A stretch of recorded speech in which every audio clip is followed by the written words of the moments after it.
Gel road परिसरातील बनसी बंगला येथे झालेल्या चोरीचा गुन्हा अवघ्या काही दिवसात उघडकीस आणत नाशिक रोड पोलिसांच्या गुन्हे शोध पथकाने आरोपीला गजाआड केले। या कारवाईतून डॉक्टर बाबासाहेब आंबेडकरांची सुमारे 1.5 किलो वजनाची पितळी मूर्ती, मोबाईल फोन व 5,000 रुपये रोख असा एकूण 17,000चा मुद्देमाल हस्तगत करण्यात आला आहे। दिनांक 12 ऑगस्ट रोजी दुपारी झालेल्या चोरीतून हा मुद्देमाल लंपास झाला होता। फिर्यादी सुशीला बन्सीलाल चंद्रमोरे यांच्या तक्रारीवरून गुन्हा दाखल करण्यात आला होता। या गंभीर गुन्ह्याच्या तपासासाठी वरिष्ठ पोलीस निरीक्षक जितेंद्र सपकाळे यांच्या मार्गदर्शनाखाली विशेष पथक तयार करण्यात आले।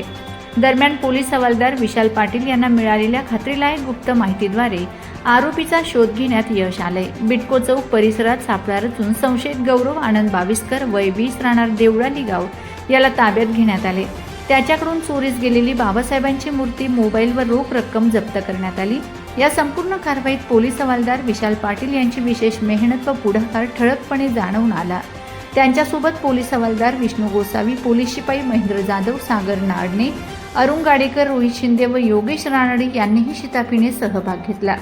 या उल्लेखनीय कामगिरीबद्दल माननीय पोलीस आयुक्त संदीप कर्णिक, माननीय उपायुक्त किशोर काळे व माननीय सहाय्यक पोलीस आयुक्त डॉक्टर सचिन बारी यांनी गुन्हे शोध पथकाचे विशेष कौतुक केले।